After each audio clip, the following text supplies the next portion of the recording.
TV India, बदलते भारत की बदलती तस्वीर। नमस्कार दोस्तों, मैं हूं विवेक त्रिपाठी और आप देख रहे हैं टीवी इंडिया। अब से कुछ ही क्षणों में प्रधानमंत्री जी की मन की बात शुरू होने जा रही है। नए साल में ये पहली बार मन की बात होने जा रही है, जिसमें कुछ अहम मुद्दों पर चर्चाएं हो सकती हैं, जैसे कोरोना काल, कोरोना वैक्सीन और किसानों को लेकर कुछ अहम चर्चाएं हो सकती हैं। आइए सीधे चलते हैं मन की बात कार्यक्रम में। मेरे प्यारे देशवासियों, नमस्कार। जब मैं मन की बात करता हूं तो ऐसा लगता है जैसे आपके बीच आपके परिवार के सदस्य के रूप में उपस्थित हूं। हमारी छोटी छोटी बातें जो एक दूसरे को कुछ सिखा जाए, जीवन के खट्टे मीठे अनुभव जो जी भर के जीने की प्रेरणा बन जाए, बस यही तो है मन की बात। आज 2021 की जनवरी का आखिरी दिन है। क्या आप भी मेरी तरह ये सोच रहे हैं कि अभी कुछ ही दिन पहले तो 2021 शुरू हुआ था? लगता ही नहीं कि जनवरी का पूरा महीना बीत गया है। समय की गति इसी को तो कहते हैं। कुछ दिन पहले की ही तो बात लगती है जब हम एक दूसरे को शुभकामनाएं दे रहे थे। फिर हमने लोहड़ी मनाई, मकर संक्रांति मनाई, पोंगल, बिहू मनाया। देश के अलग अलग हिस्सों में त्योहारों की धूम रही।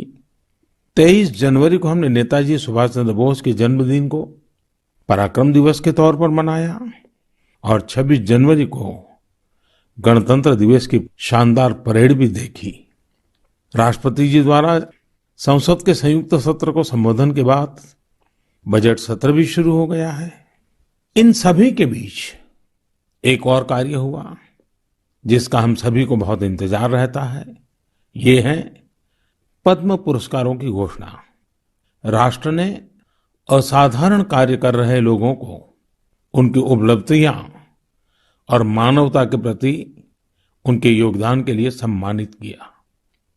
इस साल भी पुरस्कार पाने वालों में वे लोग शामिल हैं जिन्होंने अलग अलग क्षेत्रों में बेहतरीन काम किया है।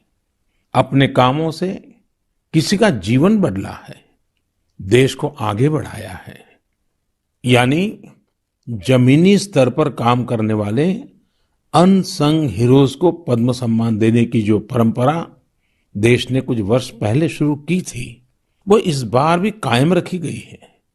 मेरा आप सभी से आग्रह है कि इन लोगों के बारे में, उनके योगदान के बारे में जरूर जानें। परिवार में उनके बारे में चर्चा करें। देखिएगा सबको इससे कितनी प्रेरणा मिलती है। इस महीने क्रिकेट पिच से भी बहुत अच्छी खबर मिली। हमारी क्रिकेट टीम ने शुरुआती दिक्कतों के बाद शानदार वापसी करते हुए ऑस्ट्रेलिया में सीरीज जीती। हमारे खिलाड़ियों का हार्डवर्क और टीम वर्क प्रेरित करने वाला है। इन सब के बीच दिल्ली में 26 जनवरी को तिरंगा का अपमान देख देश बहुत दुखी भी हुआ। हमें आने वाले समय को नई आशा और नवीनता से भरना है। हमने पिछले साल असाधारण संयम और साहस का परिचय दिया। इस साल भी हमें कड़ी मेहनत करके अपने संकल्पों को सिद्ध करना है। अपने देश को और तेज गति से आगे ले जाना है। मेरे प्यारे देशवासियों, इस साल की शुरुआत के साथ ही कोरोना के खिलाफ हमारी लड़ाई को भी करीब करीब 1 साल पूरा हो गया है। जैसे कोरोना के खिलाफ भारत की लड़ाई एक उदाहरण बनी है, वैसे ही अब हमारा वैक्सीनेशन प्रोग्राम भी दुनिया में एक मिसाल बन रहा है। आज भारत दुनिया का सबसे बड़ा कोविड वैक्सीन प्रोग्राम चला रहा है। आप जानते हैं और भी ज्यादा गर्व की बात क्या है? हम सबसे बड़े वैक्सीन प्रोग्राम के साथ ही दुनिया में सबसे तेज गति से अपने नागरिकों का वैक्सीनेशन भी कर रहे हैं। सिर्फ 15 दिन में भारत अपने 30 लाख से ज्यादा कोरोना वॉरियर का टीकाकरण कर चुका है। जबकि अमेरिका जैसे समृद्ध देश को इसी काम में 18 दिन लगे थे और ब्रिटेन को 36 दिन।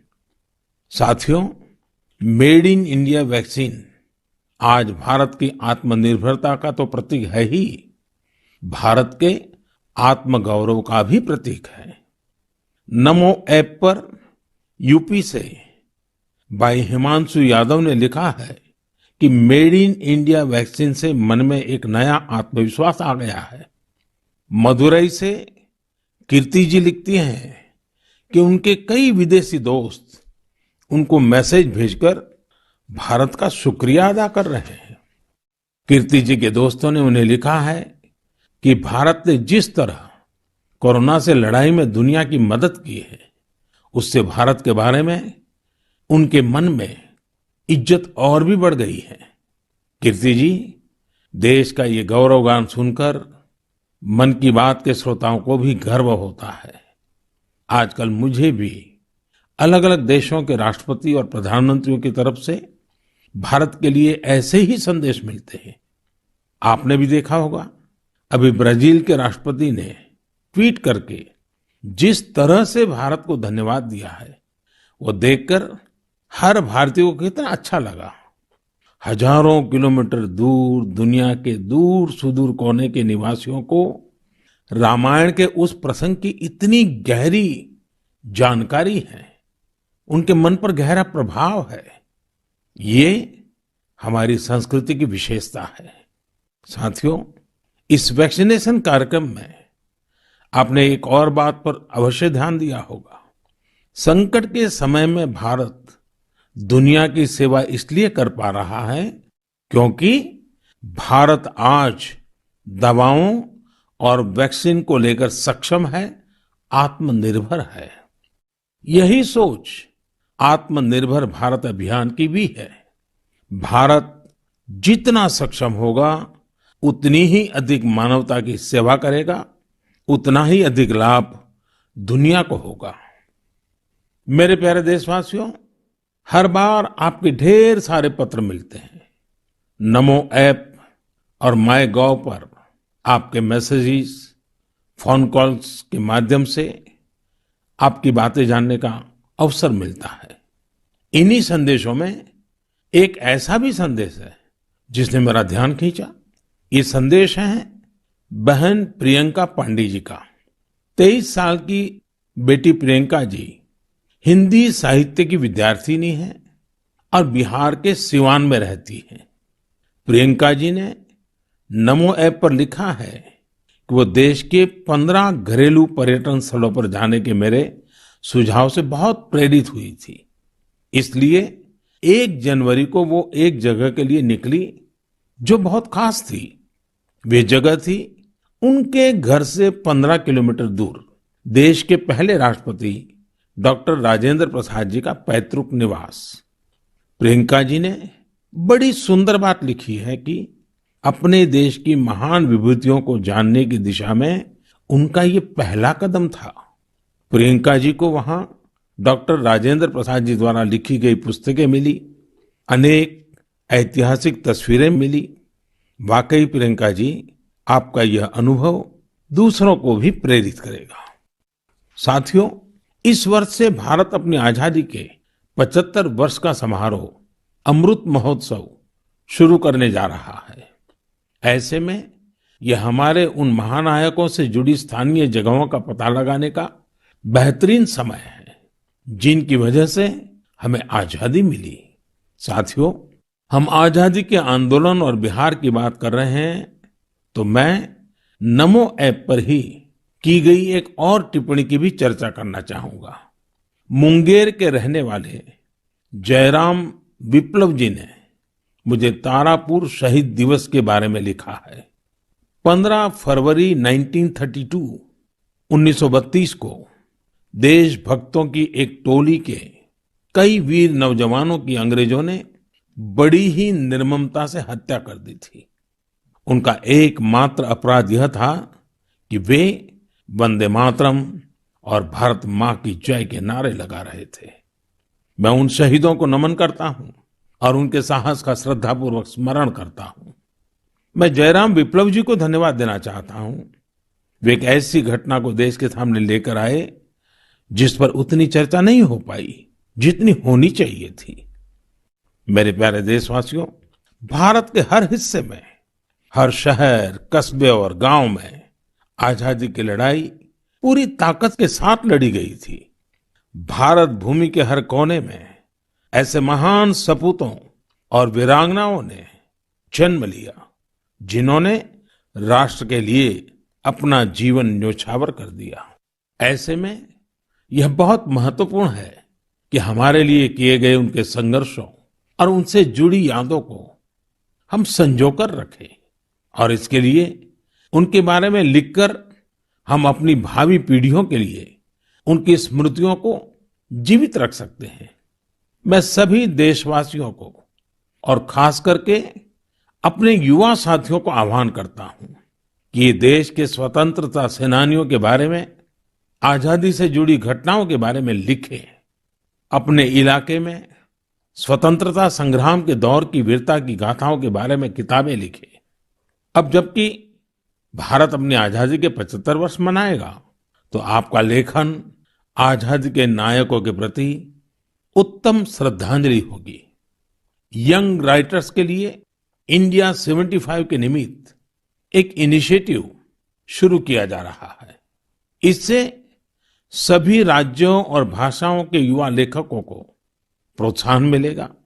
देश में बड़ी संख्या में ऐसे विषयों पर लिखने वाले राइटर्स तैयार होंगे जिनका भारतीय विरासत और संस्कृति पर गहन अध्ययन होगा।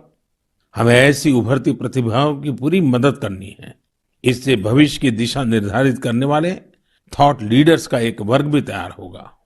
मैं अपने युवा मित्रों को इस पहल का हिस्सा बनने और अपने साहित्यिक कौशल का अधिक से अधिक उपयोग करने के लिए आमंत्रित करता हूं।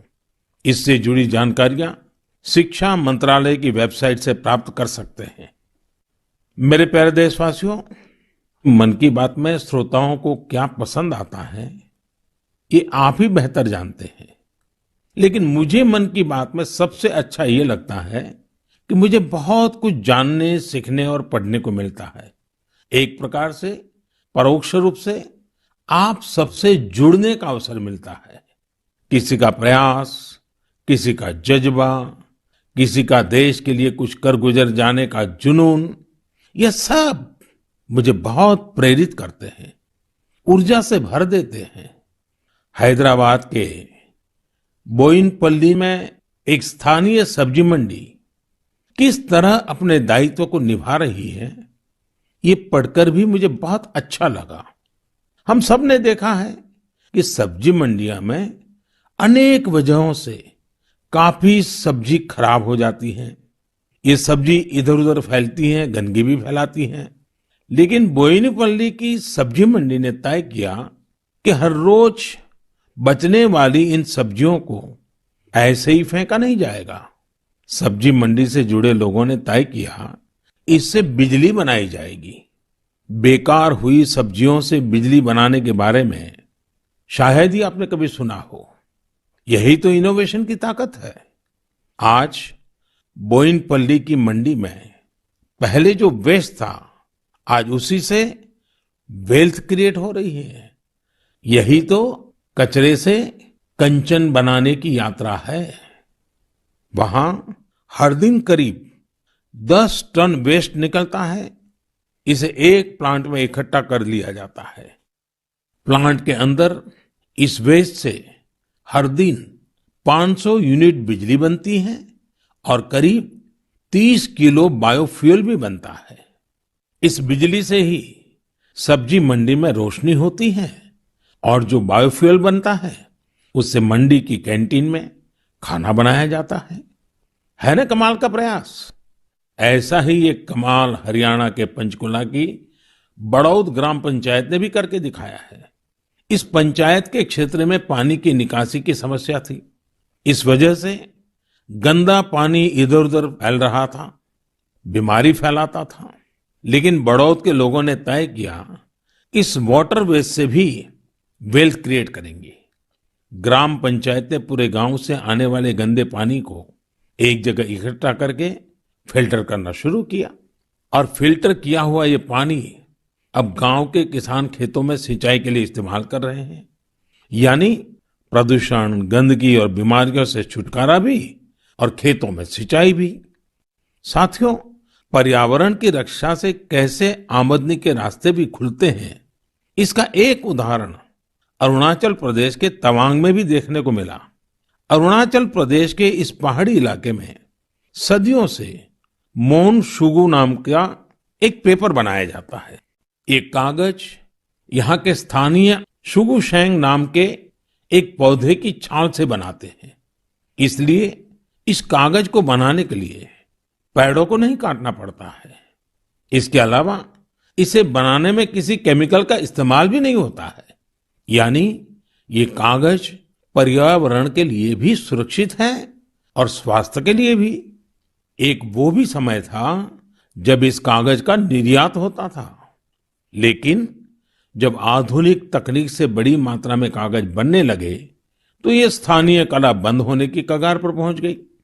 अब एक स्थानीय सामाजिक कार्यकर्ता गोम्बू ने इस कला को पुनर्जीवित करने का प्रयास किया है। इससे यहाँ के आदिवासी भाई बहनों को रोजगार भी मिल रहा है। मैंने एक और खबर केरल की देखी है जो हम सभी को अपने दायित्वों का एहसास कराती है। केरल के कोट्टयम में एक दिव्यांग बुजुर्ग हैं, एनएस राजप्पन साहब। राजप्पन जी पैरालिसिस के कारण चलने में असमर्थ हैं, लेकिन इससे स्वच्छता के प्रति उनके समर्पण में कोई कमी नहीं आई है। वो पिछले कई सालों से नाव से वेम्बनाड झील में जाते हैं और झील में फेंकी गई प्लास्टिक की बोतलें बाहर निकाल करके ले आते हैं। सोचिए, राजप्पन जी की सोच कितनी ऊंची है। हमें भी राजप्पन जी से प्रेरणा लेकर स्वच्छता के लिए जहां संभव हो अपना योगदान देना चाहिए। मेरे प्यारे देशवासियों, कुछ दिन पहले आपने देखा होगा अमेरिका के सैन फ्रांसिस्को से बंगलुरु के लिए एक नॉन स्टॉप फ्लाइट की कमान भारत की 4 विमेन पायलट्स ने संभाली। 10,000 किलोमीटर से भी ज्यादा लंबा सफर तय करके ये फ्लाइट 225 से अधिक यात्रियों को भारत लेकर आई। आपने इस बार 26 जनवरी की परेड में भी गौर किया होगा, जहां भारतीय वायुसेना की 2 विमेन ऑफिसर्स ने नया इतिहास रच दिया है। क्षेत्र कोई भी हो, देश की महिलाओं की भागीदारी लगातार बढ़ रही है। लेकिन अक्सर हम देखते हैं कि देश के गांवों में हो रहे इसी तरह के बदलाव की उतनी चर्चा नहीं हो पाती। इसलिए जब मैंने एक खबर मध्य प्रदेश के जबलपुर की देखी तो मुझे लगा कि इसका जिक्र तो मुझे मन की बात में जरूर करना चाहिए। ये खबर बहुत प्रेरणा देने वाली है। जबलपुर के चिचगांव में कुछ आदिवासी महिलाएं एक राइस मिल में दिहाड़ी पर काम करती थी। कोरोना वैश्विक महामारी ने जिस तरह दुनिया के हर व्यक्ति को प्रभावित किया, उसी तरह ये महिलाएं भी प्रभावित हुई। उनकी राइस मिल में काम रुक गया। स्वाभाविक है कि इससे आमदनी की भी दिक्कत आने लगी, लेकिन ये निराश नहीं हुई। इन्होंने हार नहीं मानी। इन्होंने तय किया कि ये साथ मिलकर अपनी खुद की राइस मिल शुरू करेगी। जिस मिल में ये काम करती थी, वो अपनी मशीन भी बेचना चाहती थी। इनमें से मीना रहंगडाले जी ने सब महिलाओं को जोड़कर स्वयं सहायता समूह बनाया और सबने अपनी बचाई हुई पूंजी से पैसा जुटाया। जो पैसा कम पड़ा उसके लिए आजीविका मिशन के तहत बैंक से कर्ज ले लिया। और अब देखिए, इन आदिवासी बहनों ने वही राइस मिल खरीद ली जिसमें वो कभी काम किया करती थी। आज वो अपनी खुद की राइस मिल चला रही हैं। इतने ही दिनों में इस मिल ने करीब 3 लाख रुपए का मुनाफा भी कमा लिया है। इस मुनाफे से मीना जी और उनकी साथी सबसे पहले बैंक का लोन चुकाने और फिर अपने व्यापार को बढ़ाने के लिए तैयारी कर रही हैं। कोरोना ने जो परिस्थितियां बनाई, उससे मुकाबले के लिए देश के कोने-कोने में ऐसे अद्भुत काम हुए हैं। मेरे प्यारे देशवासियों, अगर मैं आपसे बुंदेलखंड के बारे में बात करूं, तो वो कौन सी चीजें हैं जो आपके मन में आएगी? इतिहास में रुचि रखने वाले लोग इस क्षेत्र को झांसी की रानी लक्ष्मीबाई के साथ जोड़ेंगे। वहीं कुछ लोग सुंदर और शांत ओरछा के बारे में सोचेंगे। कुछ लोगों को इस क्षेत्र में पड़ने वाली अत्यधिक गर्मी की भी याद आ जाएगी। लेकिन इन दिनों यहाँ कुछ अलग हो रहा है, जो काफी उत्साहवर्धक है और जिसके बारे में हमें जरूर जानना चाहिए। पिछले दिनों झांसी में 1 महीने तक चलने वाला स्ट्रॉबेरी फेस्टिवल शुरू हुआ। हर किसी को आश्चर्य होता है, स्ट्रॉबेरी और बुंदेलखंड, लेकिन यही सच्चाई है। अब बुंदेलखंड में स्ट्रॉबेरी की खेती को लेकर उत्साह बढ़ रहा है और इसमें बहुत बड़ी भूमिका निभाई है झांसी की एक बेटी गुरलीन चावला ने।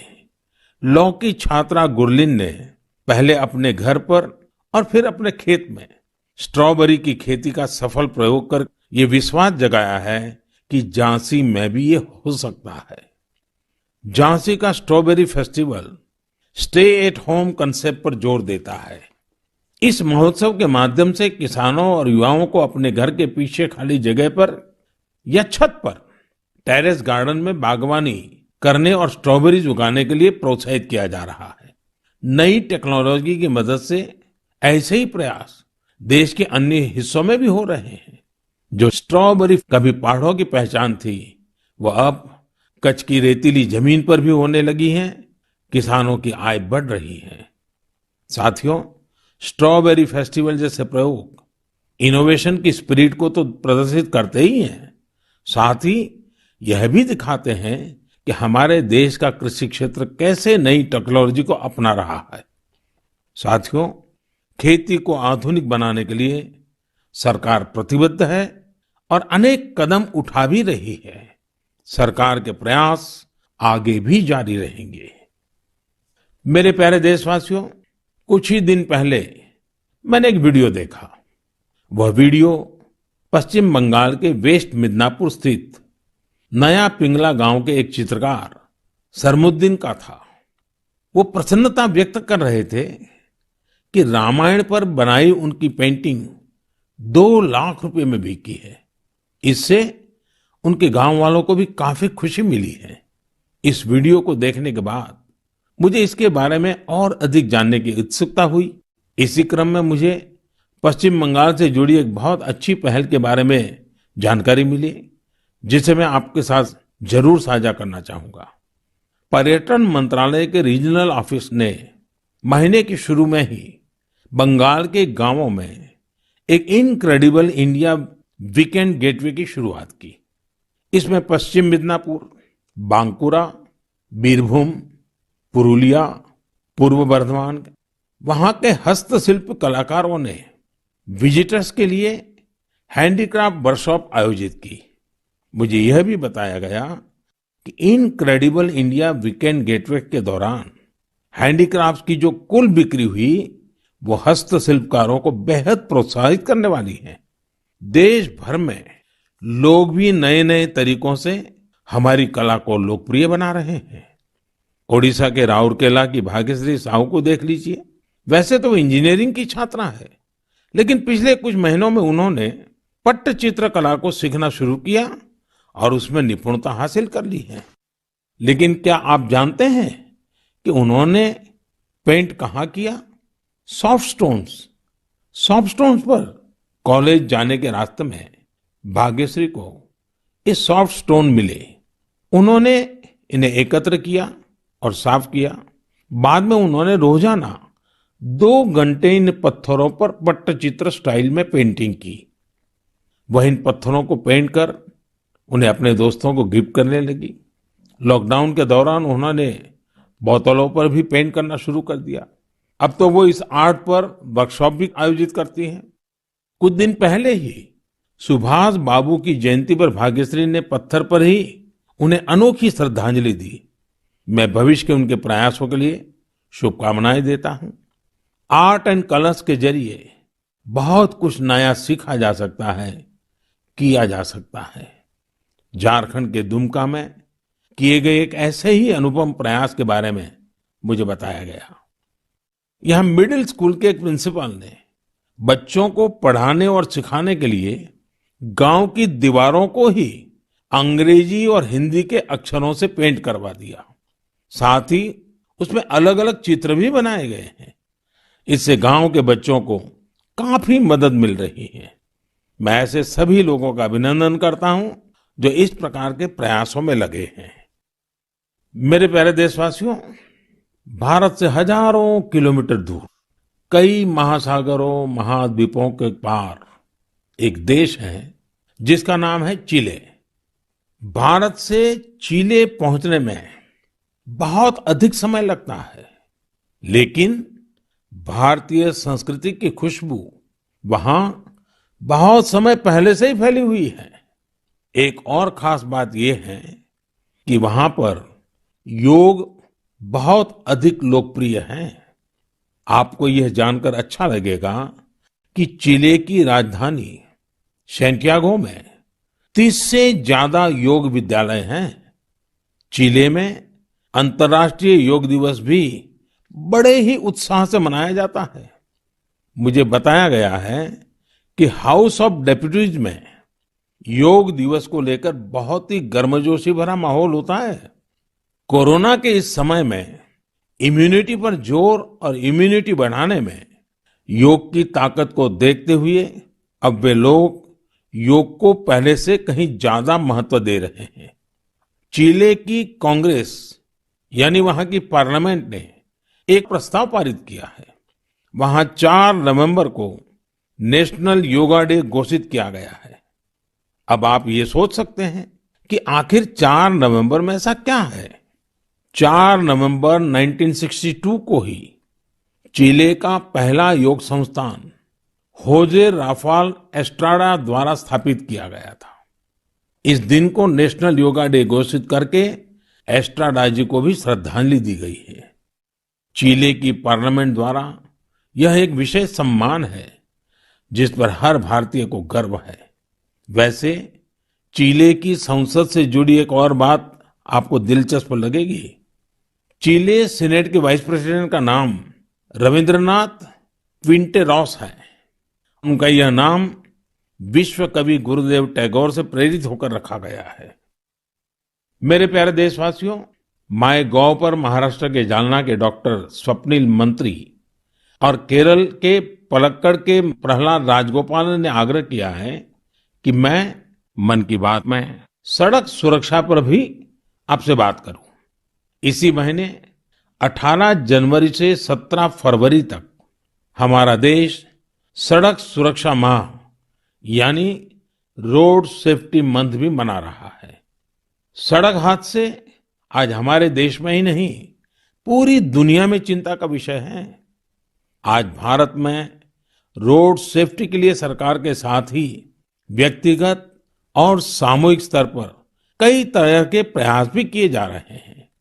जीवन बचाने के इन प्रयासों में हम सबको सक्रिय रूप से भागीदार बनना चाहिए। साथियों, आपने ध्यान दिया होगा, बॉर्डर रोड ऑर्गेनाइजेशन जो सड़कें बनाती हैं, उससे गुजरते हुए आपको बड़े ही इनोवेटिव स्लोगन्स देखने को मिलते हैं। This is highway not runway, या फिर be mister late than late mister. ये स्लोगन्स सड़क पर सावधानी बरतने को लेकर लोगों को जागरूक करने में काफी प्रभावी होते हैं। अब आप भी ऐसे ही इनोवेटिव स्लोगन्स या कैच फ्रेजेस माय गॉव पर भेज सकते हैं। आपके अच्छे स्लोगन्स भी इस अभियान में उपयोग किए जाएंगे। साथियों, रोड सेफ्टी के बारे में बात करते हुए मैं नमो ऐप पर कोलकाता की अपर्णा दास जी की एक पोस्ट की चर्चा करना चाहूंगा। अपर्णा जी ने मुझे फास्टैग प्रोग्राम पर बात करने की सलाह दी है। उनका कहना है कि फास्टैग से यात्रा का अनुभव ही बदल गया है। इससे समय की तो बचत होती ही है, टोल प्लाजा पर रुकने, कैश पेमेंट की चिंता करने जैसी दिक्कतें भी खत्म हो गई हैं। अपर्णा जी की बात सही भी है। पहले हमारे यहाँ टोल प्लाजा पर एक गाड़ी को औसतन 7 से 8 मिनट लग जाते थे, लेकिन फास्टैग आने के बाद ये समय औसतन सिर्फ 1.5-2 मिनट रह गया है। टोल प्लाजा पर वेटिंग टाइम में कमी आने से गाड़ी के ईंधन की बचत भी हो रही है। इससे देशवासियों के करीब 21,000 करोड़ रुपए बचने का अनुमान है, यानी पैसे की भी बचत और समय की भी बचत। मेरा आप सभी से आग्रह है कि सभी दिशा निर्देशों का पालन करते हुए अपना भी ध्यान रखें और दूसरों का जीवन भी बचाएं।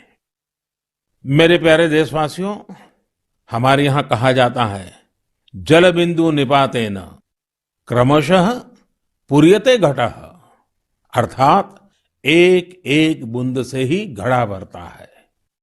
हमारे एक एक प्रयास से ही हमारे संकल्प सिद्ध होते हैं।